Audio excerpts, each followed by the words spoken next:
Is there any questions that we can open the floor up? Anybody? You have one. You look like you have one. Why are firearms in red?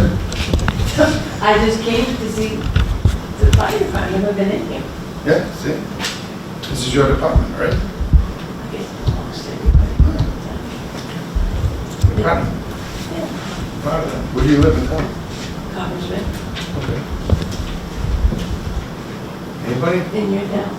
I'm in the harbor. That's the one next Next to the other. to the ice cream place. Well, we all have ice cream places. But yes, But you're next to the, yes. the Cherry Hill. Cherry Hill. You're in Yes. that. And our engine is out front, engine 3. So that's station 3. Engine 3 is from station 3. Oh, Engine 2 is from station 2. Is engine 2 here? No. how many trucks are in there? Station 2 has 2, a forestry and an engine. And station 3 only has one. We have engine 3. A couple of people did ask about the photos of fires on these walls. Okay, the answers are walking in the back room. The answers are walking in the back room. Mike Brimley is going to tell you about these pictures on the wall. Okay. Mike. What's he doing? So the picture on the wall, Mike, is there any history to that? Do you know where, when? That was the Fitchburg Woolen Mills. I believe that was back around 1986. There was a general alarm fire over in Fitchburg that we responded to with our engine, I think it was engine 2, engine 3, and the ladder truck at the time.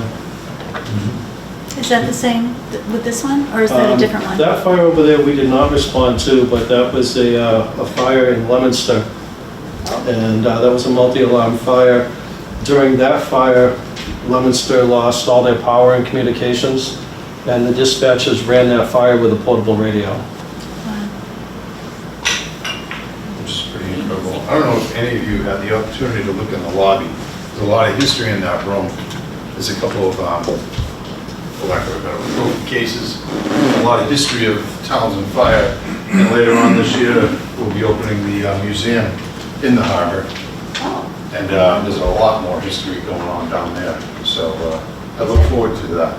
is that where the white, The original harbor station. that's the museum, that's what's considered the museum. Correct. Yeah. How is that gonna work when you open up the museum?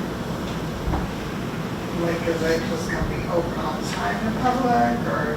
I think we're going to have to work that out, Lisa. It's probably going to be set hours or by appointment. Maybe something online where somebody could log in and say, hey, listen, I'm going to be visiting towns and I'd like to see. And we find somebody that was available to open it up. Yeah. It's incredible. From what I've seen already, it's beautiful. It was done pristine. Anything else?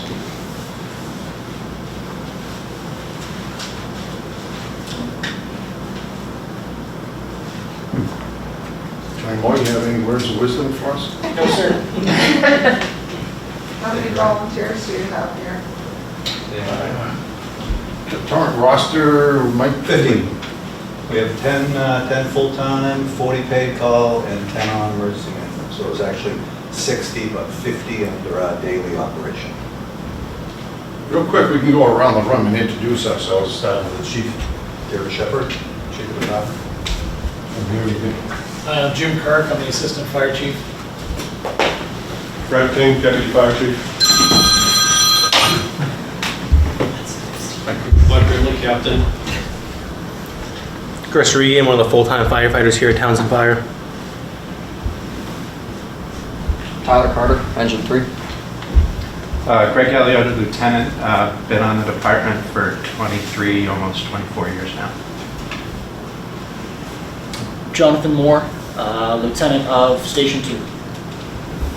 Andy Michael, call firefighter, Engine 3.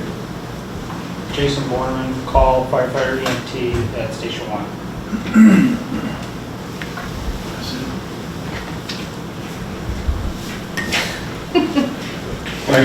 Brian Mayer, Engine 3.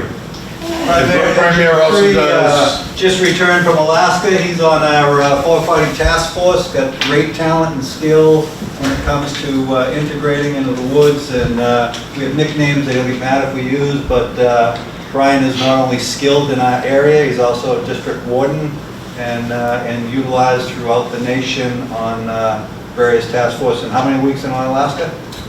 A little over 2 weeks. So 2 weeks in Alaska. Maybe tell us a little quick one, Brian. Quick one. Sun doesn't go down, but it was easy to sleep because we were very tired.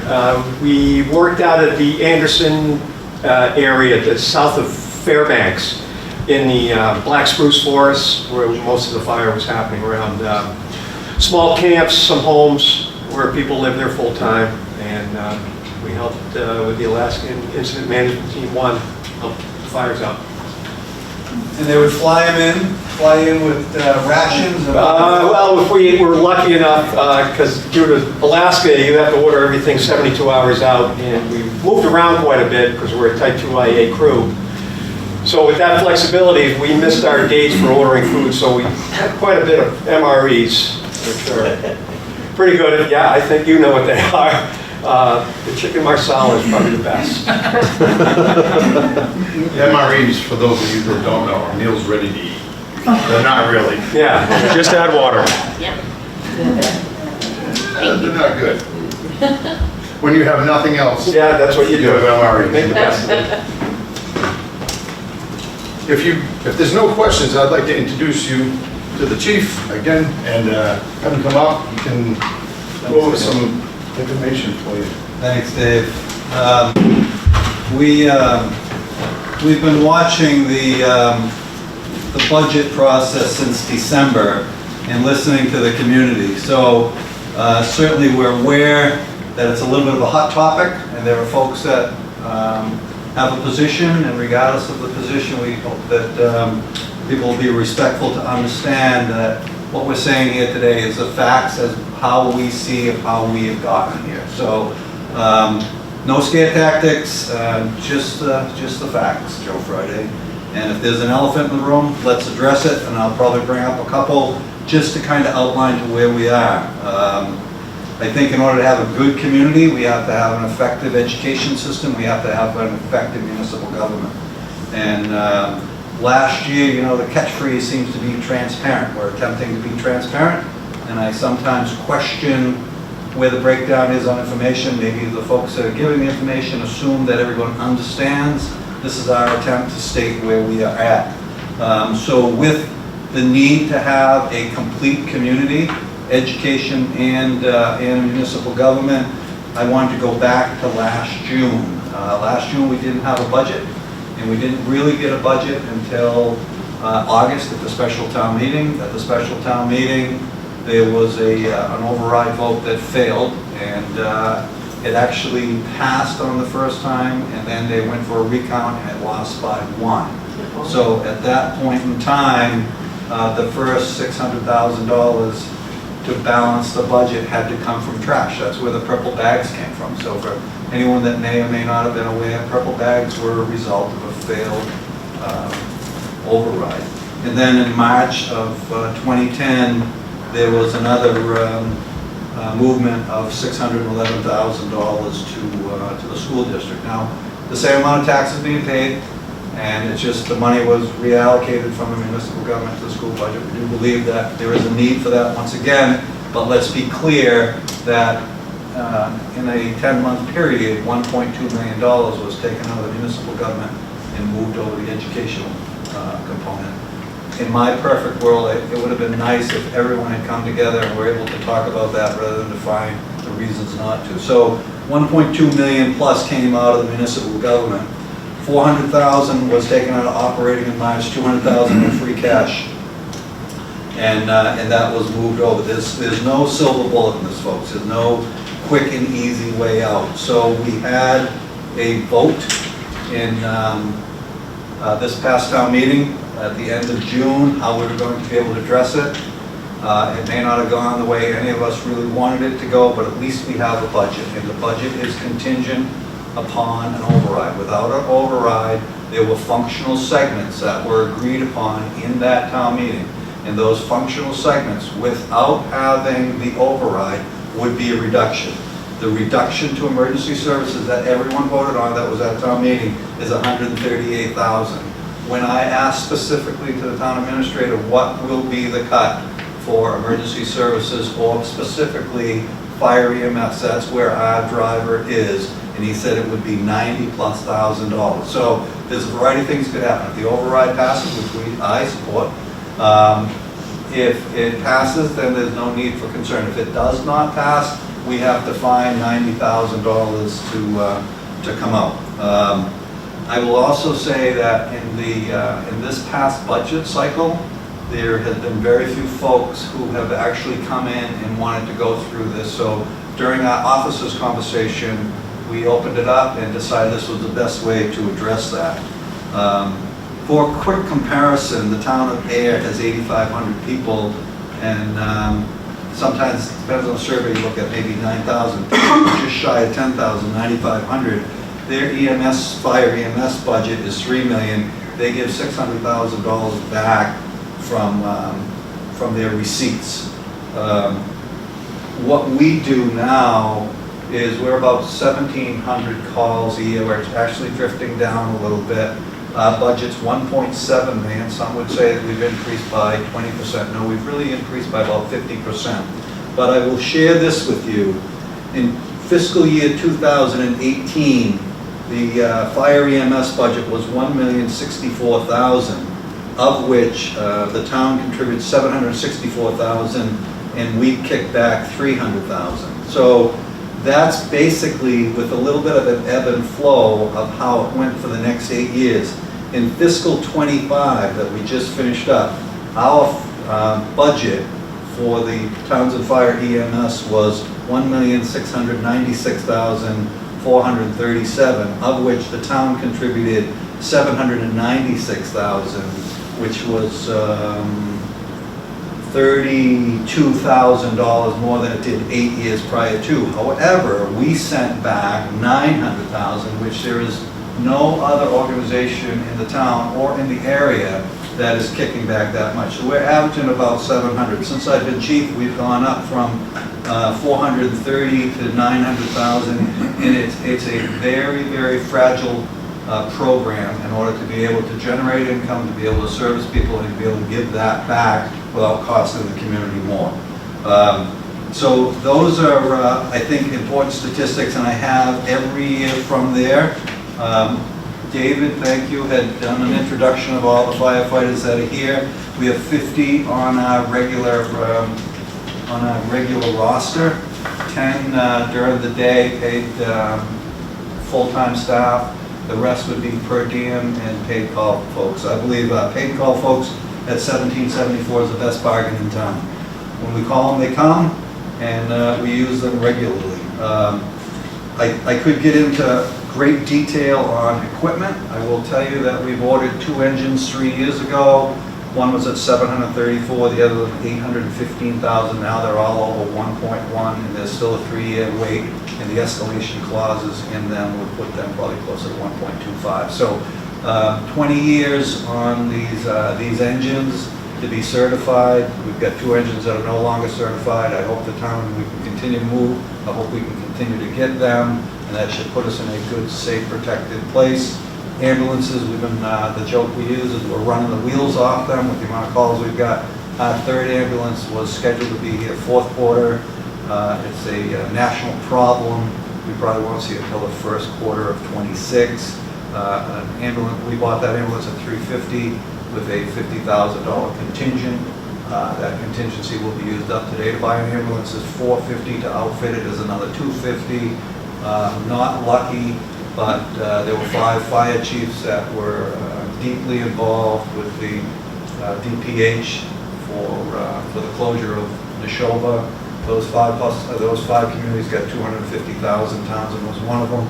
We'll use that $250 to upgrade as it was specified in the requirements to upgrade our next ambulance. So we will have 3 ALS ambulances. We consistently are running all of our ambulances, as well as our fly car and our Class D ambulances as well.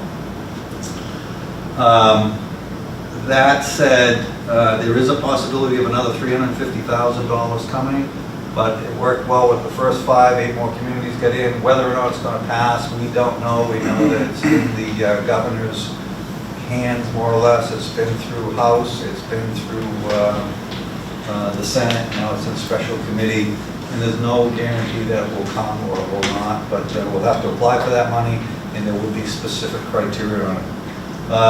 I can tell you with my opinion that there has been some fractures given in the community as well as in this department, and it's very important that we're able to maintain that. It's very common to have calls. We're going to share with you a sample of what we deal with. We find it very difficult to believe that if we were to cut back, if we were to cut $90,000 out of our paid call line, which is 110, how that would operate. I am not interested in opening up contracts on our union guys because without them, that's our best asset. We run a double paramedic, and we're constantly we're using that not only for us but for the area. There have been questions around the mutual aid. We can't unilaterally decide what we will and won't do. We have an agreement, and we're bound by a contract with the state. If someone calls, we have to go. So we're very fortunate. We're strong right now. We have the equipment. We have the personnel. We're able to deliver. This past Sunday, we had a call for a cardiac event for a 67-year-old male with no history, and the ambulance was reasonably close. I don't think any of the guys are in this room. They went there, they put a 12 lead on, they identified a cardiac issue that was evolving, and got him into the cath lab in less than 40 minutes from the time of call, arrival, IVs, all that invasive procedures into St. Joe's, into the cath lab in 40 minutes. Those are the types of things that we're proud of, and you're going to watch a video, just a sample. We've had 4 building fires in Townsend since in 6 months. There's one there, and there's one medical call. The fire call that you'll listen to will be a dispatch as well as the trucks that are going, and the response in 15 minutes. We had 22 Townsend fire personnel on the ground. You can't do it with 2 people. 2 people can't go do a search for the building. In that building on arrival, the first firefighter encountered 8 people from below 5 to 80 years old. He was able to get the house emptied before the smoke banked down, and a house will double with its smoke every minute or it's fire. So that's critically important to be able to maintain that level of personnel, because two people won't be able to search, won't be able to do fire suppression, won't be able to do salvage, won't be able to ladder roofs, won't be able to vet. You really have got to have a lot. And on the medical call that you listened to, a 65-year-old male who had signed off and released us to use it. He was having a stroke. We were able to identify that, and after that call, we received a letter, and I'll share that with you.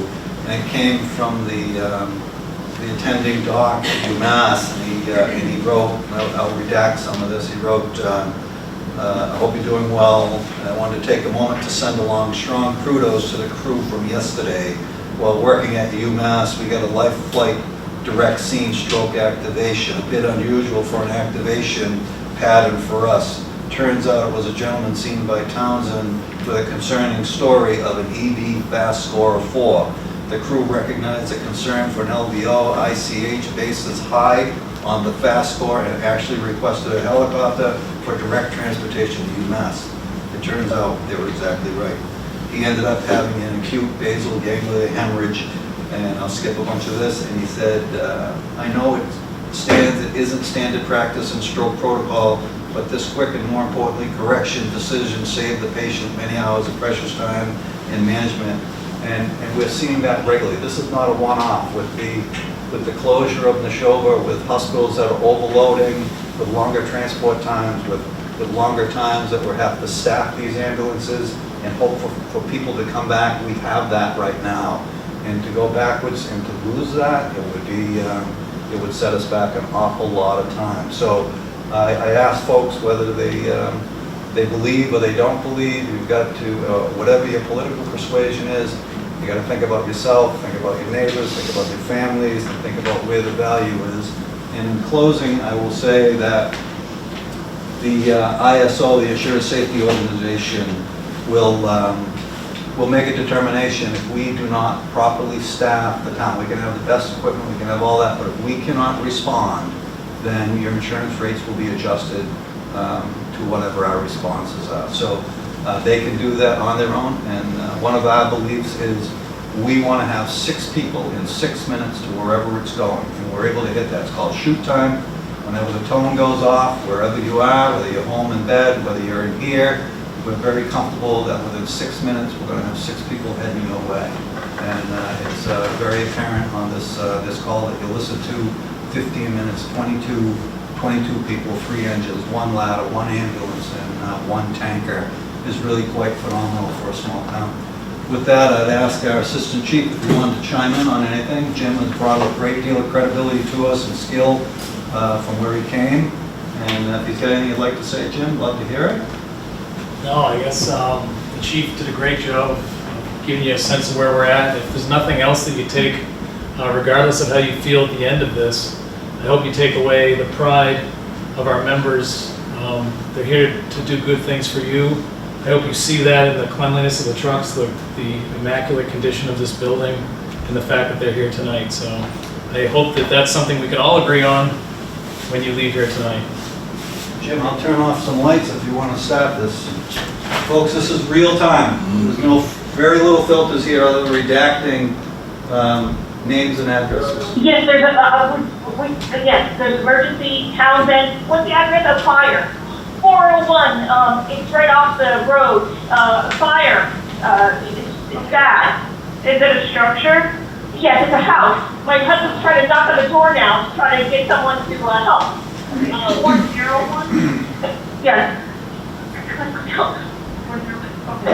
Okay, all right, we'll get them dispatched, okay? Okay, do you know where we are? 401. Yeah, we don't know. We don't know if someone's in there. There's 401. Yes, the plane garage that says furnace. Okay, all right, we'll get them dispatched, okay? Okay. All right, thank you. 911 Central Reporter, where is your emergency? Main Street in Townsend. What's the address on Main Street? I think it's 89. The house across the street is on fire. The house is on fire? Yes. Okay, we'll send the fire department. Thank you. Thanks for that. Edison Fire Department, area of 87 Main Street for the possible structure fire. Again, it's going to be 87 Main Street for the possible structure fire, 10-2049. Fire alarm from firefighter Shepard. Fire alarm answer, firefighter Shepard. Yeah, seen in front of the building, walkway, garage is on fire, exterior.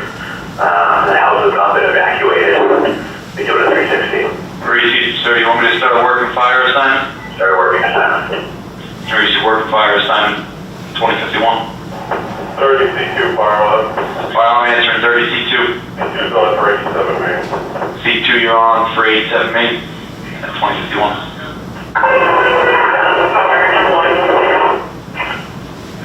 Fire alarm answering engine 1.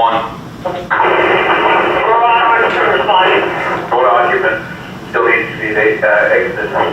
Engine 1, you're on. Calling unit, go again. Engine 1 was transmitting. Fire alarm 30C1 responding. 30C1, you're responding. 2053. Fire alarm, firefighter Shepard. Everyone has been exited the house. WC firefighter Shepard, confirming everyone's exited the house at 2053. 32, fire alarm, standing by for crew.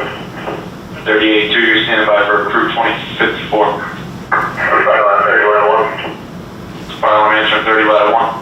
The room is 3. 30 ladder 1, your room with 3, 2054.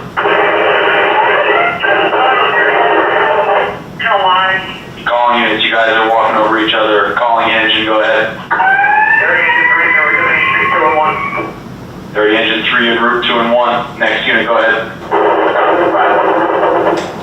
60 engine 2. Fire alarm answering Groton, 60 engine 2. 60 engine 2 on arrival, taking cover to the harbor station. 60 Engine 2, you're on arrival. Station coverage, Power Station 2056. Structure fire for risk. Ladder 1, full pass engine 1. Fire alarm has a Luminary Engine 1, you're on for the structure fire 2056. Ladder 1, You're on scene 2057. command ladder 1, through with 2. Engine 1, full pressure to the sand line. 3 teams. Command fire line. Fire alarm answer command. It has been confirmed, we believe everybody's out of the house. You see the home's been evacuated 2058. Fire line, A1 responding. Hydrant, George, head, charge out when you're ready. A1, you're responding 2058. 30 Tango 1 and route 2 and 2. 30 Tango 1, you're route 2 and 2, 2059. Give me some help with this line here, guys. Command 30C1. Go ahead. Brett, give us eyes up. Command fire on. Fire alarm answer command. 2.5-story wood frame. Heavy fire on the first floor. At this point in time, the fire's been knocked down. Extensive overhaul, we still have some active fire. 2.5-story wood frame, heavy fire on the first floor. Most of it's been knocked down. Extensive overhaul. Still some fire remaining. 2100. This call's recorded. Where's the location of your emergency? Yeah. What is the address there? Yeah, street. Okay, what's going on? I think I'm having a stroke. Okay. All right. What is your name? How old are you? I'm 65. All right. Stay on the phone. Let me dispatch the ambulance. Okay. Hang on 1 second. Okay. My wife is here, but she has Alzheimer's. Okay. Hold on 1 second. Okay. Yeah. Did you go over the back truck? Did you have to go? It's a red light. Yeah. Attention Townsend Fire Department EMS personnel. Respond to the medical at Ash Street for a 65-year-old male experiencing stroke-like symptoms at 11:31. Fire on 31. Fire alarm answering. Through to Ash Street. En route to Ash Street, 11:32. A1 answer. Jeff Markway, let me know if you sent in.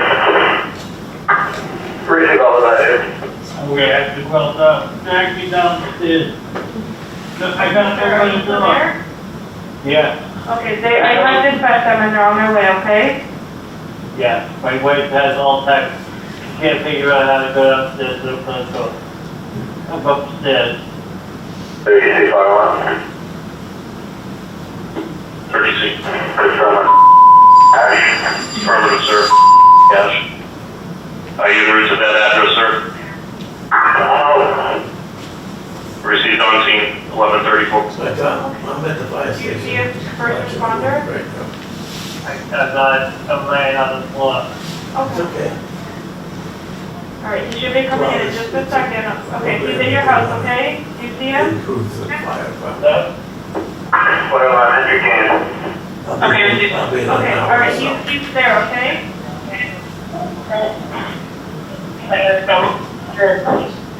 Oh. Second floor, first floor, where are they? Center Archie. Where are you at, sir? I went upstairs and it's all right. Up the stairs, we go to the right?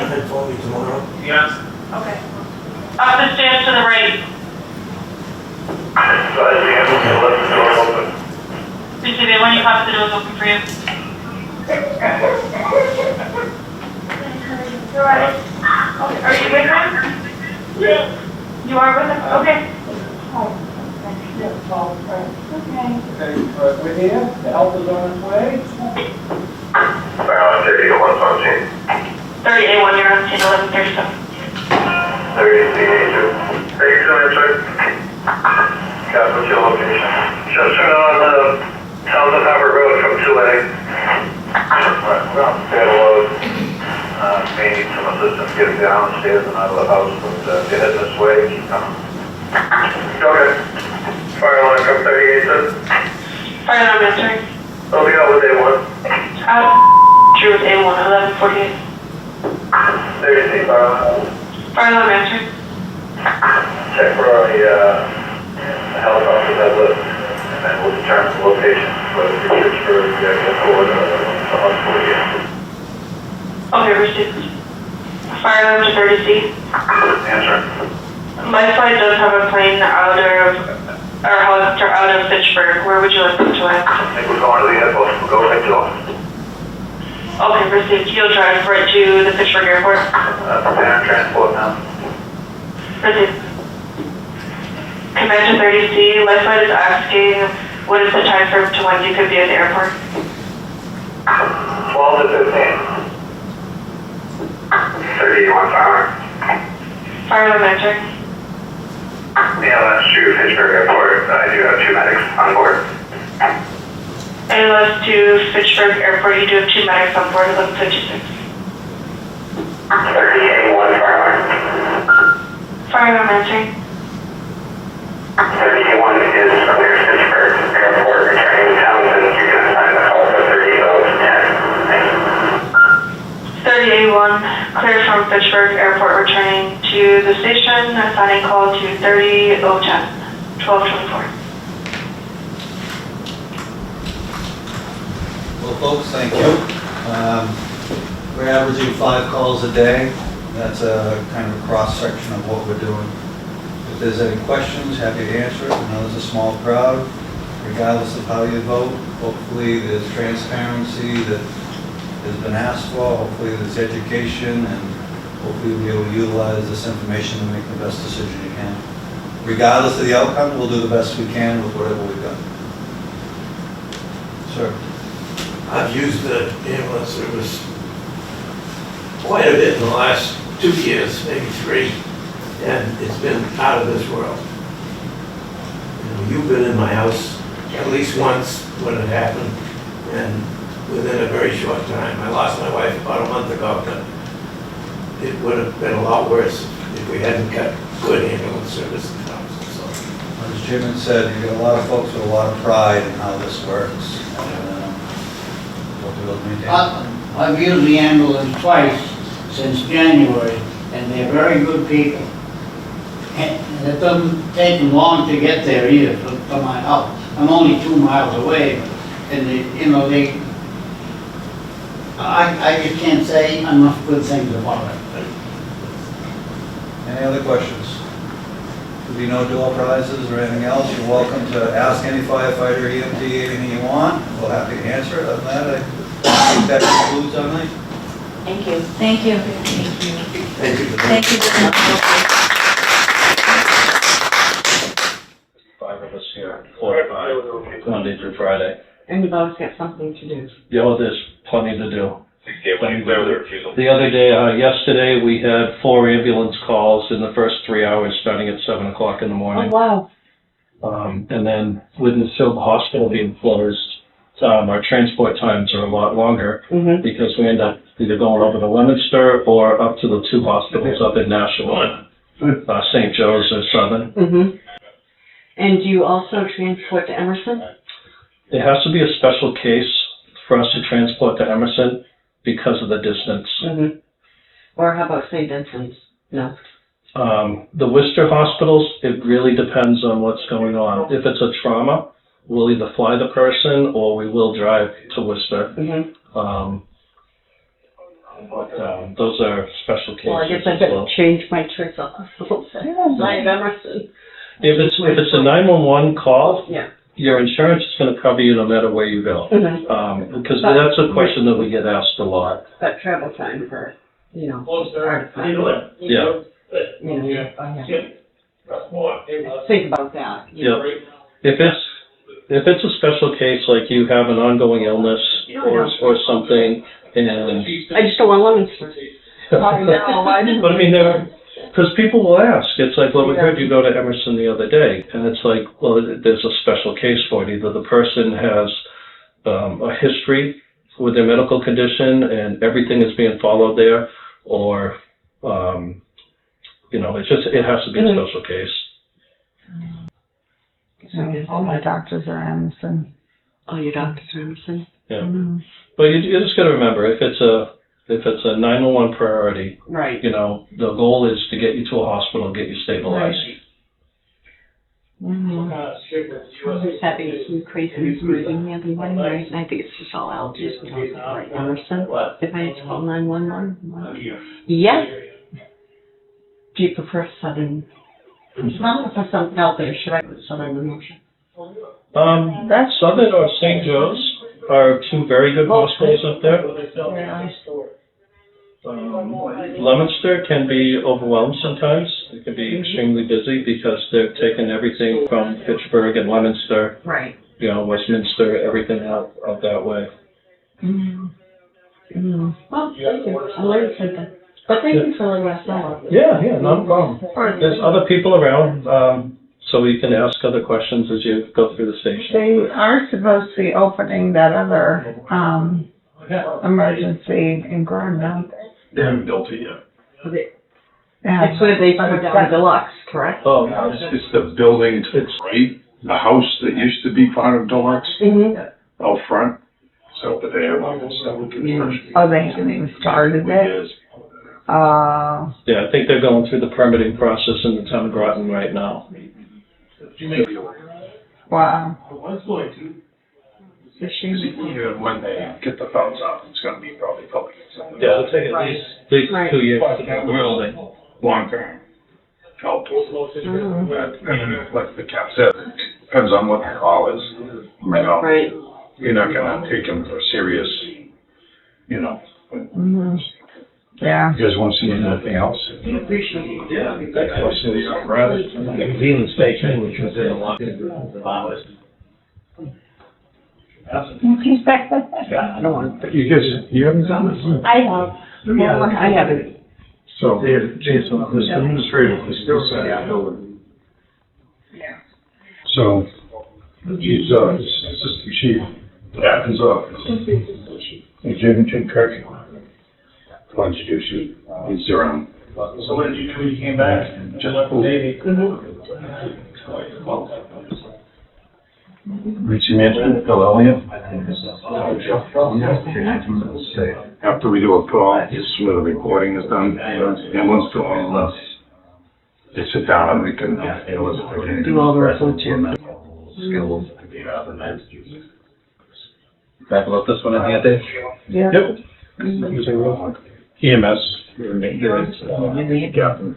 The EMS office. The other side is the living room, kitchen, and the bunk rooms. So, if people, where they sleep, in their lockers, just like school. I still remember. Thank you. Water confirmation from 7th grade. Really? Yeah, 11:25 C217.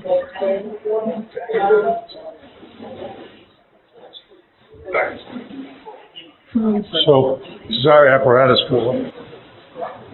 Two ambulances, an engine, a tanker, a rescue truck, a forestry, and a ladder.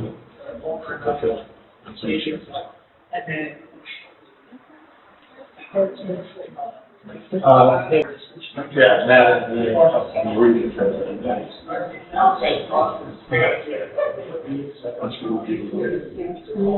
gear for the guys from this station. I'm from the party, so that's my station, and our engine is off. In Townsend? I started in the 80s. Not in Townsend, I was in Butler.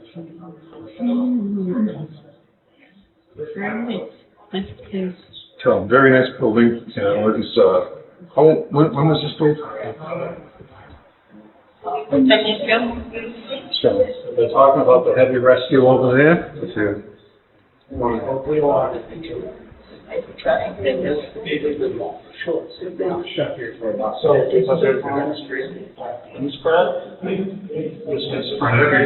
introduced those because he's ready to Joseph Frank. This is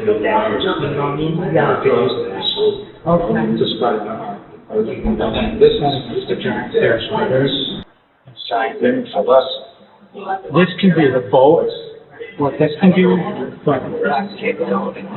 Right, so if you would have double. yeah, but they're heavy, so if they just need something a little bit, these are really heavy. They get tired. Yeah, so we'll go, and then I've also had the So it will smash when I understand is that and have jaws on the scene pretty quickly. And this would still go and maybe even allow. There's been calls that we needed multiple sets. He asked it a couple times and he started about this. It worked from '82 and they took the in station. But you guys that. Free, no, free, yeah.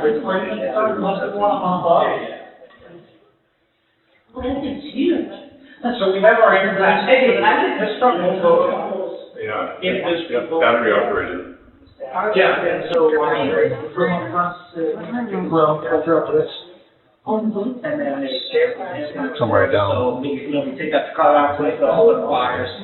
Yeah, then go to the So because the other set is plumbed to the truck. So set on 83 is plumbed to a power pack. So if somebody wanted to use one tool, you still have a bunch of hose and you have a power pack. So you need 3 people to use it, whereas one guy wanted one tool. So much better. Yeah, and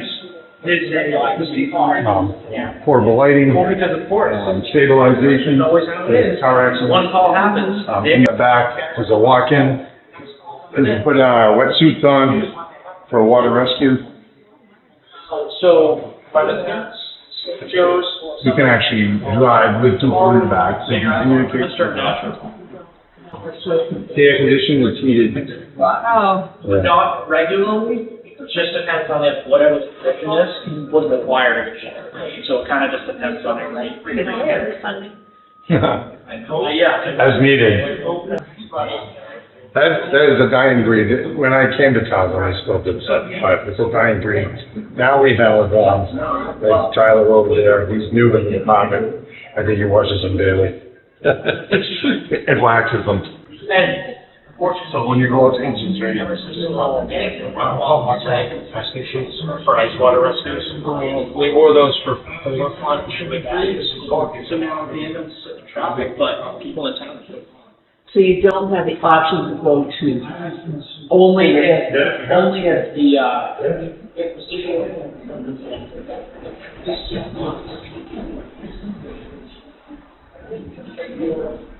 The Tyler's down the highway.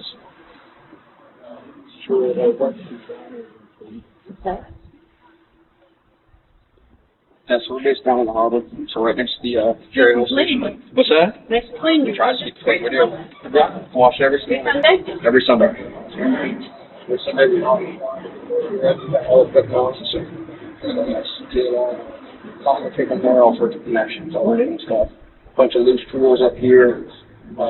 Just big for the facility. Right now, it's just low use of water. We have a tank in here. Something like 50 gallons a day. This is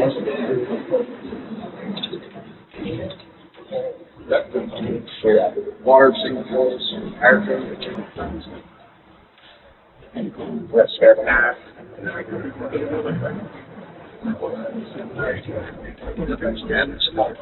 Disarray, but I'm gonna have a fan there, so that we need to goof smoke around, anything like that.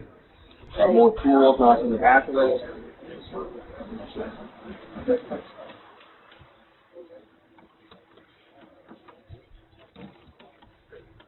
So these are the old school Jaws of Life. So they have an actual standalone pump right here. So we have to actually take this out, fire it up, unlike the ones on the rescue truck where it's just a battery. We actually have to start up the pump and run hydraulic lines and all of them. And this is a rip pack. So this is like a search and rescue pack for if they lose a firefighter. So we can save the firefighter with that. Yep. And all the hose up there. The brown ladders. So how well are you equipped to put out, say, a car fire on, like the new electric cars? Not super well equipped. We're still trying to figure out ways to extinguish them. It's a very new thing to us, so we're kind of learning. It's the same thing as everybody else. Yeah. So we're a little bit behind on that, but it's just because of its equipment. It's not invented yet. Right. So there's some equipment out there, but it's not proving to be super effective. So, plenty of people spaces. We have spare air haulers in here. Yeah. Packed in there. What's that? Got a lot of stuff packed It's a in lot, there. yeah. Yeah, generator in there. Lights. Sterilite. And we have other side of the front panel. Yeah. So we can put 6 in the back seat, or 4 in the back seat, 2 in the front seat, so 6 all in all. So every pack, or every riding position has an air pack built into the seat. This is my gear right here. We keep some tools in the cab, but most of it's just out here. Same thing up here. This is where the officer sits. So Dave here is my captain, so it's tricky rides. Mm-hmm. And who drives? Whoever is the driver for the, right now it's Andy, one of our other guys. Mm-hmm.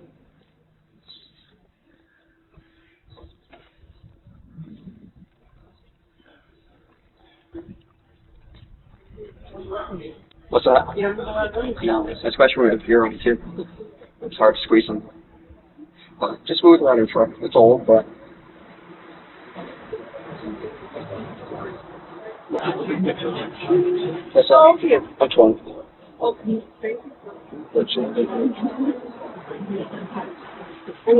Nice to meet you. I'm Tyler.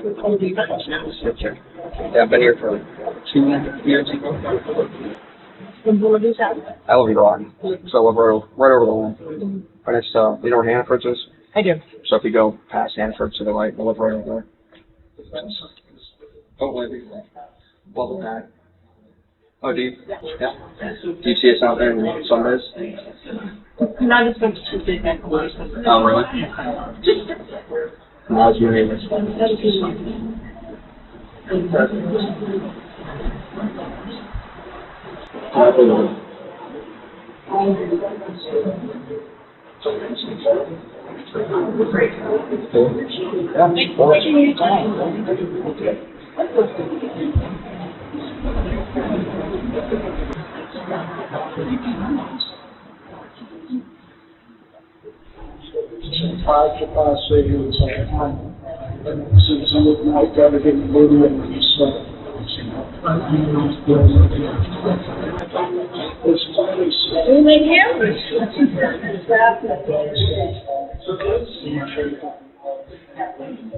Totally the same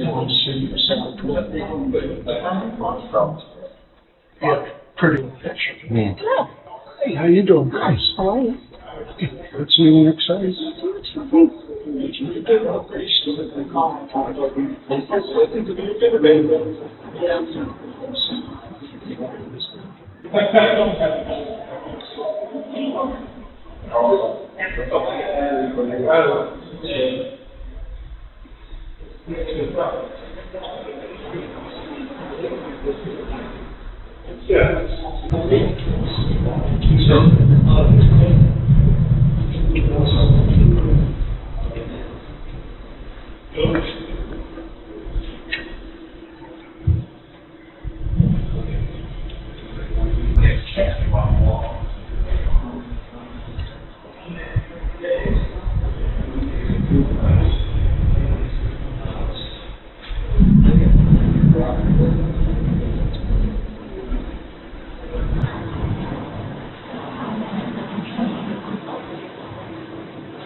So some do, some don't. Everybody's not in the same pool. It's just everybody has a different kind of feeling. Some can do it all. And others are just kind of here and there. And a lot of it depends on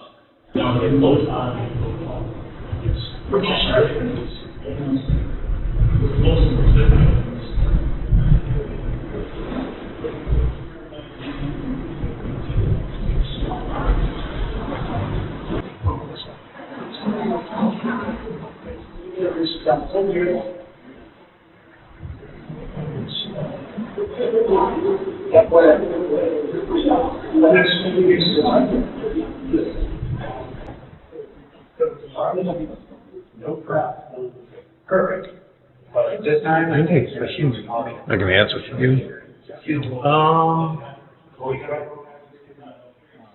Okay, I mean, don't, any one of us, if you say, I wonder what that thing does, or whatever, just don't hesitate. This is a gear dryer. I mean, some people think, oh, what the heck is this thing? To wash it, wash the gear, then you wash it, you take it apart to wash it, and then you air dry it, slow and steady. So gloves, hats, everything gets separated and put on there. Option, but it's still an option. So we're just gonna.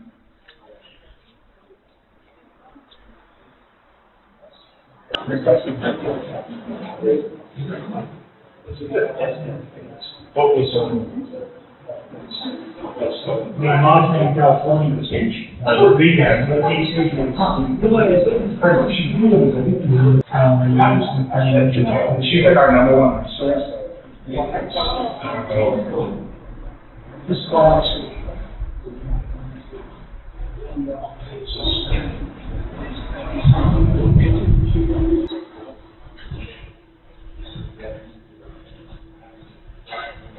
Like I said, we weren't sure. Michael was sure.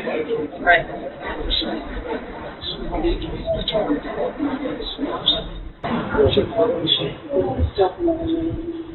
Oh, yeah, no, this is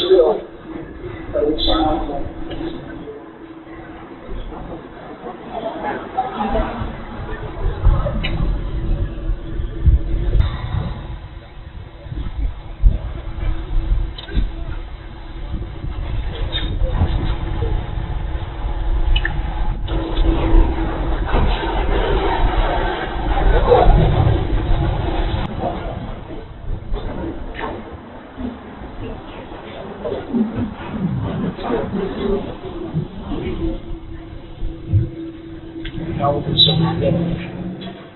knew it was serious because I was sitting at home watching Boston Pops. Yeah. The phone was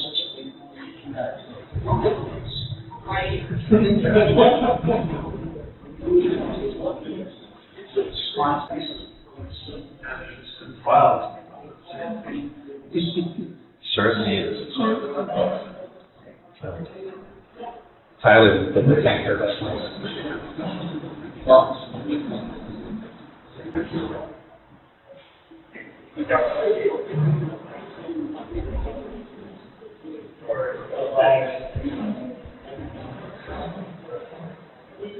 Who is this? So we have a doctor. And his group, his team, we can call and say, I'm here to gain this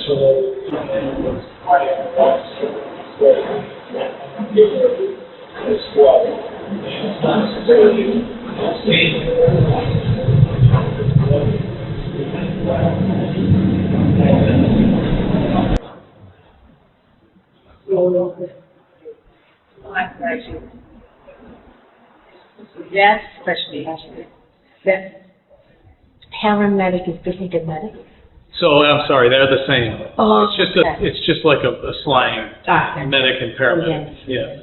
And then there's EMT, which is a layer down, which is just trained at a different level, uses a lot of the same equipment, can drive the ambulance, can be in the back of the patient for a certain amount of calls. And it depends on how sick or injured the patient is, depends on what type of person, certification-wise, will be able to. So a lot of it was, you make contact with the patient and you do what they call triage, just like they would at the hospital. Yeah. And we have a robust set of protocols that the state puts out that says, you can do this at my level, medic can do this at their level, and then you just assign based on the ailment, the illness or injury, you assign the person, and typically if a medic is doing this, they're making the determination. This is something I would need to handle, you're an EMT, this is something you can handle. And in a lot of cases, if we have the appropriate staffing on duty, let's say there's 2 EMTs and a medic, we can take the 2 EMTs if it's a lower acuity call and send them to the hospital, keep the medic back so they can staff this car or the other ambulance. Got it. And this all happens in there. Yeah. Yeah, that's, And you're doing it on the way to the call, you're thinking about the information the dispatcher's gotten, because they have a 911, you call 911, the dispatcher starts to emergency medical dispatch, you call EMD. That's where you see on TV, they start asking you questions. that's right. And they just give you basic instructions, if able. So they're kind of triaging the call and giving us a sense of what's going on. So then we can kind of start that in our head. Of course, nothing is like being able to actually see and talk to the patient. Of course, So you get a really good right, you get it. Yeah. But it's not just like random people just jumping in the car and going to. Right, yeah, no. Yeah, that's what you kind of think of, Yep. if you don't know the inside. Sure. Very interesting. And what makes it even more complicated is, let's say, when everybody leaves tonight and there's 2 people here overnight, or tonight I think there's 3 people here overnight. If there's a fire call, let's say someone calls in and says they see smoke coming from the house next door, they'll take the fire engine. Mm-hmm. If there's a cardiac arrest or a medical call, they'll take the ambulance. So they have to make another decision, which truck are we going to take based on what call. And the same with the other responders that are coming in from home. If it's a car accident, they may take the rescue. If it's some sort of rescue type thing, then we need the ladder, we would take the ladder. If it's a fire call that needs water, we would take an engine. If it's a forestry call, we would take this. So all this is going on in your head while you're trying to get in the talk, the right talk. Yeah. Very interesting. Yeah. Very complex.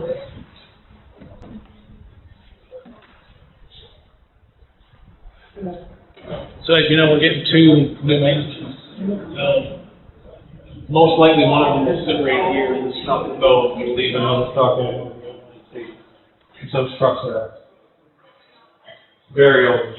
Oh, look at it. So this one isn't bad. This one's an 07, but the best practice is to take them when they're 12, 15 years old. Okay. This one's kind of past its prime, and the only reason that is you want the utmost in reliability. We might be able to live with a car not starting in the morning if we're going to Oh, yeah. going to work at, Yeah. but this needs to start. This Every needs to, time. yeah. And get you there. So this truck will keep. This truck will probably end up being engine 3 or 2, and then the new one will be twice a year because this truck gets the most use of all the engines. And so the new one is the same type. Yeah, it'll look a lot. lot. Yep, exactly. It'll look. As it goes by you on the road, you would know the difference. And then you'll put this either in West Townsend or Townsend level? Exactly. Right. Most likely West Townsend. Okay. But it's all kind of very fluid depending on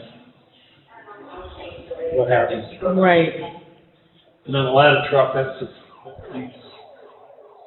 we take pillows, we put pillows on the side of it to make sure it doesn't get hurt. Just to replace this truck now is close to $2 million. That was one of the reasons behind buying a rescue truck, because typically, and when we get over there, I'll show you like the jaws of life and all the rescue tools. We're carried on this truck. We do carry it on the jaws of life on this truck, but we just wanted to minimize the amount of time it's out on the road in inclement weather, keep it safe. Okay, so this gets pampered. Yeah. This is the pampered truck. Yeah. Just like the pampered fireman right there, his name's John. That's right, yeah. Only for the important calls.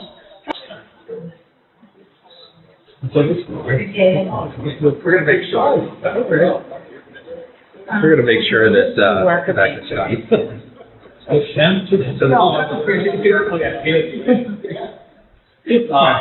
rescue that carries the jaws of life that we were talking about.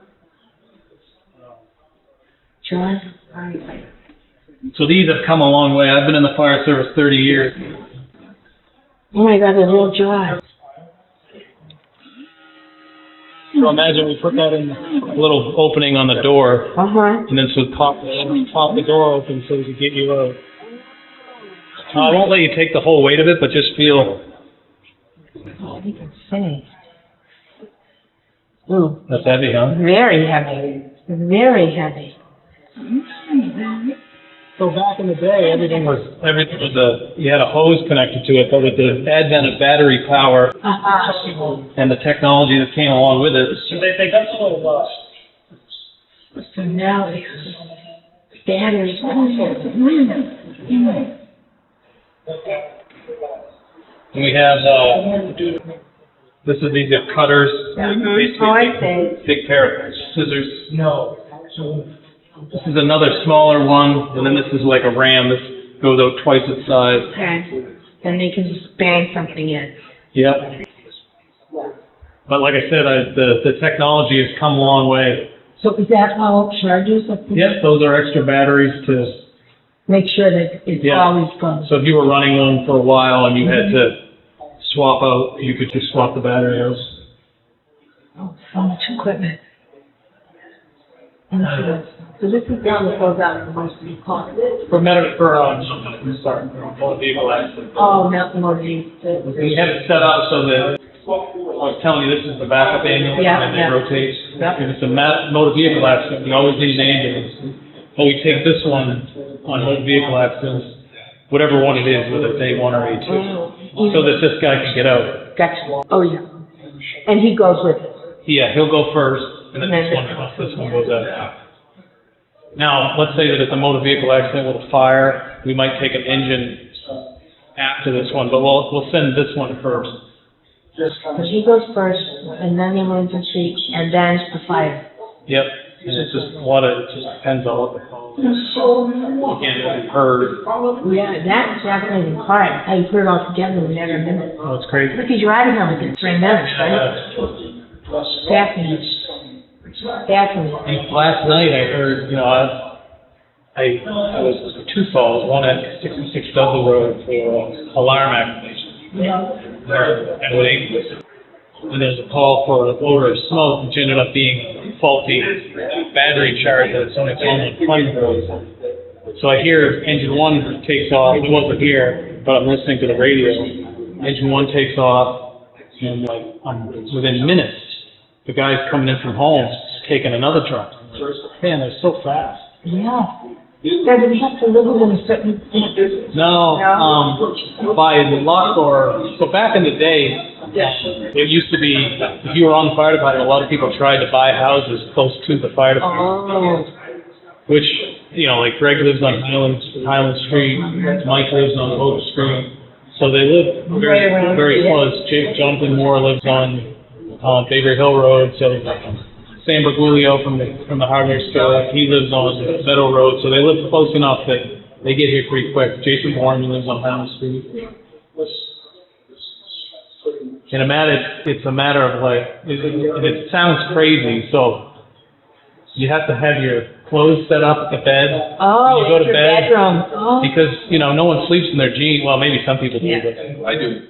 You have your clothes set up, and so you can throw them right on and get in the car and take off. Ready to go. Because minutes count, seconds count. I guess it's some sort of set right up. Yeah. And plus you want to get here and help and be involved. Right. Oh, see, that's the kind of stuff people don't see. That's part of the life of the family. Yeah, it's crazy, huh? Yeah, it really is. You start to talk.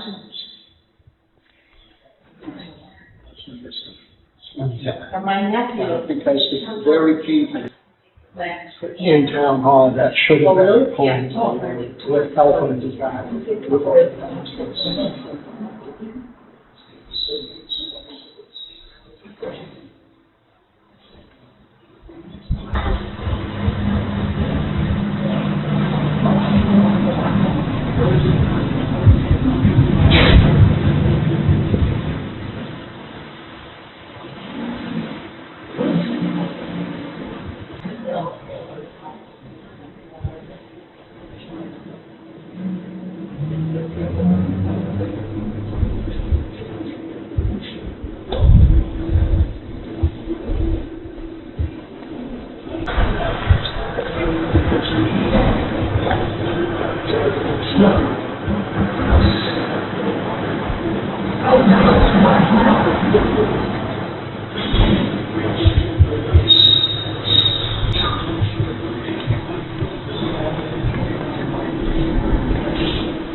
Nobody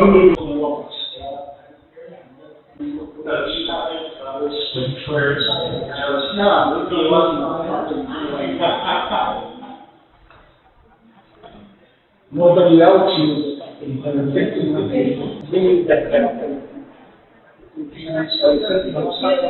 They're going over the ambulance right now. Got 6:45 right here, they're talking.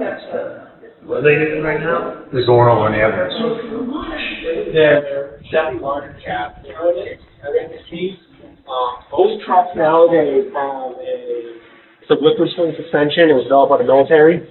Okay. So instead of air ride like it used to be, or spring on some trucks, it kind of detects the road conditions while it's driving to help keep it stable and keep it a more comfortable ride for patients. So especially if somebody has a spinal injury or something, they're less likely to get injured. It also lowers the rear of the truck so the top can fit.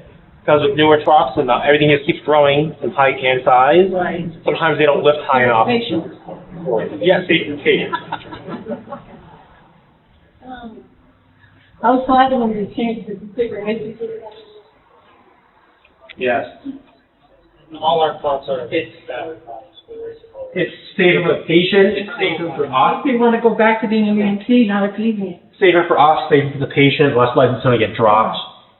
All right. Go ahead, take a step on. We're going in the side door here. Jeez. They're all right, yeah. All right, everybody, here we have, We'll start behind you, actually. okay. Just go moving out. So this compartment we can also get to from the outside. Right. Medication box. Don't worry, I believe there's close to 50 medications in this truck. I can't remember exactly the number of options we have in this, because I work This with is you. it. Are both trucks ready for ALS? Yes, all of our units here are ALS, so we have 2 transporting ambulances, type 1s like this, and then we also have Medic 1, which is a intercept fly car. Okay. And that is the first municipally run fly car in the state of Massachusetts. It was here in Townsend. All right. That also, What's that mean? fly car is, so essentially it's like an ambulance, except it doesn't have a transport cabin. So we will go to other communities and provide ALS to patients that are in dire need or need additional services in towns that don't offer ALS. Okay. So at one point, Mutually. exactly, except we don't transport, we assist on only high-level calls.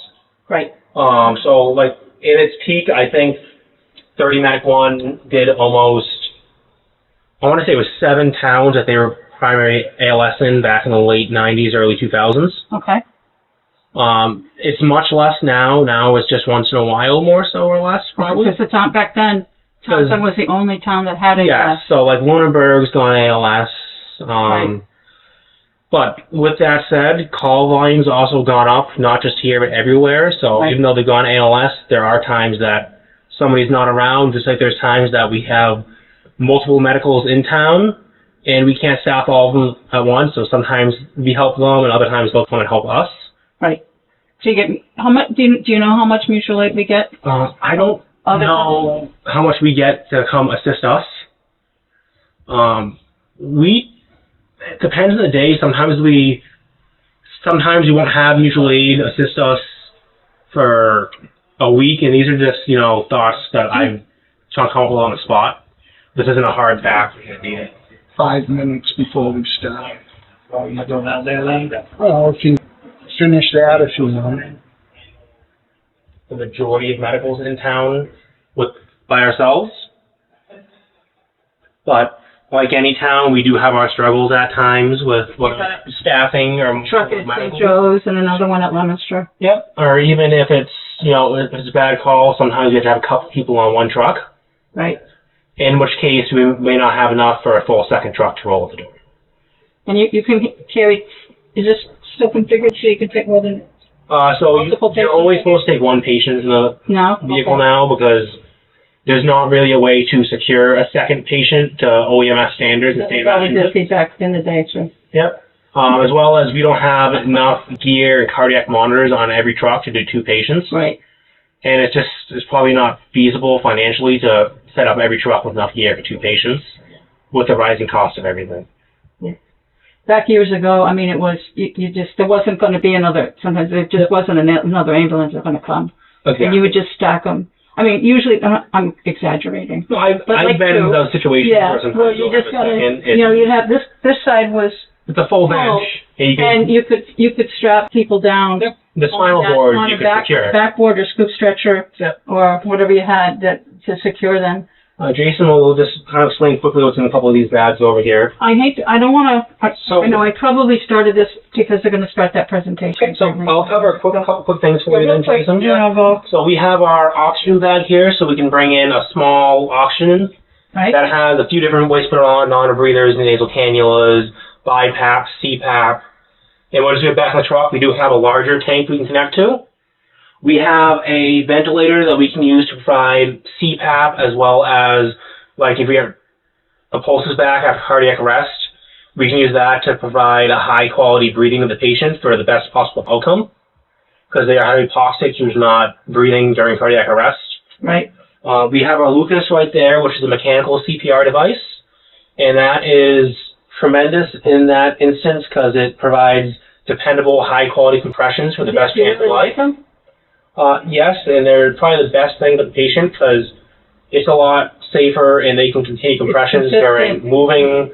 They don't get tired at the same depth. Yep. We have our red bag, which is our ALS bag that has a basic intubation roll, that has our interosseous access devices, some intravenous access devices, some basic quick need medications. We have our IV infusion pumps up here, some medications such as like norepinephrine, which is a vasopressor, which has to be ran through an infusion pump. Just due to how small the volume is, I think it'd be equivalent to like one drop every 5 minutes if you try and do it. And what kind of patient would get that? A patient that's hypotensive. Okay. So it's going to be a septic shock that has a really low blood pressure that's not perfusing their organs enough for life. We can give that and raise the blood pressure by constricting the veins and arteries of the body to raise that blood pressure. This is our cardiac monitor defibrillator. This can do cardioversion or defibrillation to help change heart rhythms if they're in a non-sustainable rhythm, as well as measure some other things such as end tidal, so how somebody's breathing, as well as the blood pressure, pulse oximetry.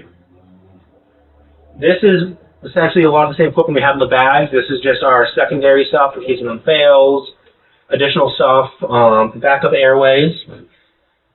We do have some devices under that seat that help us secure infants as well as toddlers, because we can't necessarily safely secure them. Right. And that's really the fun side. So you still can, but you were also required to have those other devices in case somebody doesn't have a car seat or they were in an accident, and that car seat may be compromised. Yep.